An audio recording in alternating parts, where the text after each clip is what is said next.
August 17th, 1859.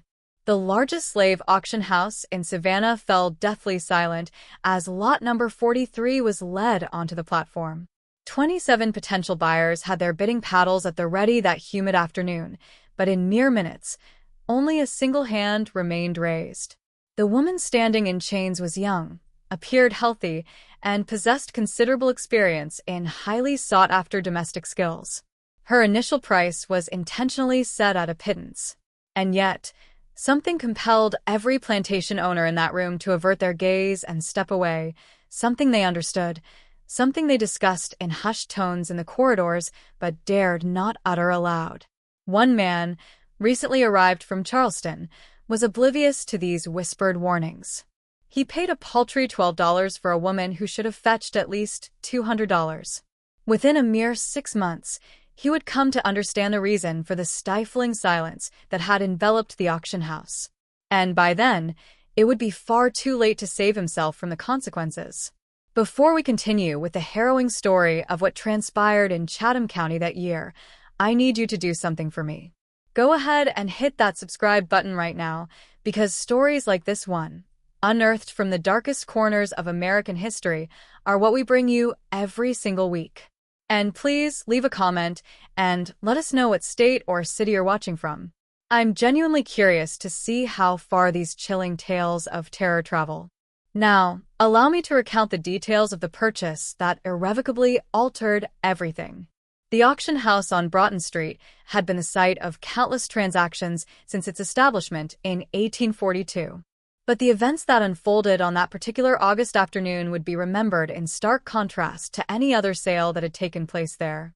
The air inside the building was thick with the stench of unwashed bodies, acrid tobacco smoke, and a palpable sense of fear that no amount of whitewash could ever truly conceal.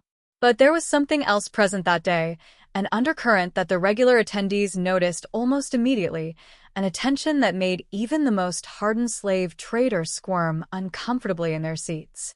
Savannah in 1859 stood as one of the South's most prosperous cities, its immense wealth built entirely upon the foundation of cotton and the exploitation of forced labor. The city's bustling port processed millions of pounds of the white crop each and every year, and the sprawling plantations surrounding it engaged in fierce competition for the most productive and able-bodied workers. The soil in Chatham County was exceptionally rich, its growing season remarkably long, and its plantation owners notoriously ruthless in their relentless pursuit of ever-increasing profits. Thomas Cornelius Pruitt arrived in Savannah just 3 weeks prior to that fateful auction. At the relatively young age of 34, he represented the brash New Southern money, the kind that made the established old families deeply uneasy.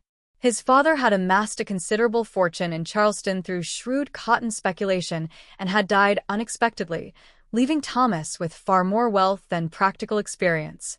Thomas had purchased the old Waverly Plantation site unseen, fueled by a burning desire to prove himself among Georgia's elite planting class.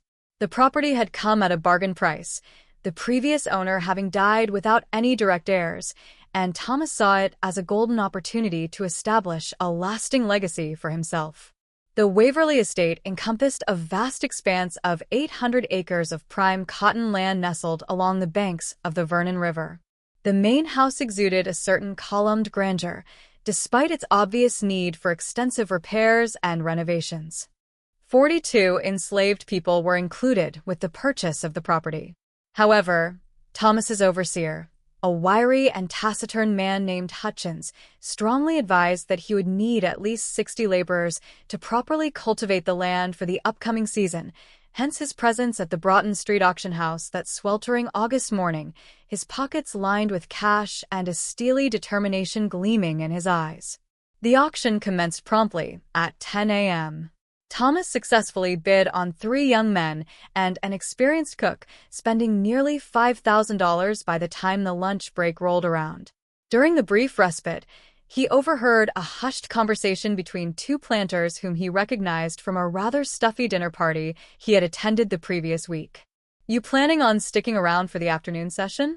one of them inquired. "No reason to. I've already managed to get everything I came for. Besides, I have a pretty good idea of what's coming up."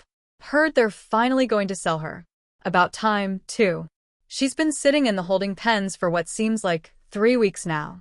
Nobody wants to touch her with a 10-foot pole. I still can't quite wrap my head around what happened over at the Pemberton place. 3 men dead in the span of just 2 months.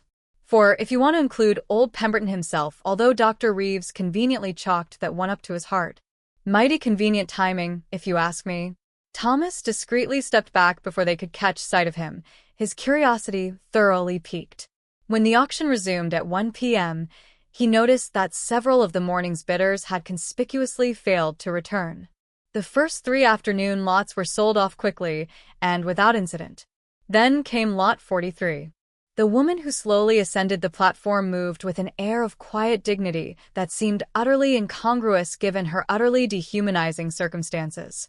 She appeared to be in her early 30s, her skin the color of exquisitely polished walnut, her features sharp and distinctly defined. But it was her eyes that struck Thomas most profoundly, dark, almost black, and possessing a profound sense of stillness that could only belong to someone who had long since abandoned all hope and had instead found a different, more resilient kind of strength in the very depths of that hopelessness. Lot 43, the auctioneer announced, his voice lacking its usual enthusiasm, female, approximately 32 years of age. Name of Celia, experienced in a wide array of household duties, particularly cooking and medical assistance. She has served as a midwife and herb doctor, is literate in English, and has no known physical defects. Starting bid of $10. Thomas waited expectantly for a flurry of raised paddles. Instead, he was met with an unsettling silence. $10 was an insultingly low price for a woman with valuable medical skills. Midwives were highly prized and often earned their owners a significant income by attending births throughout the entire county. $10, he thought incredulously.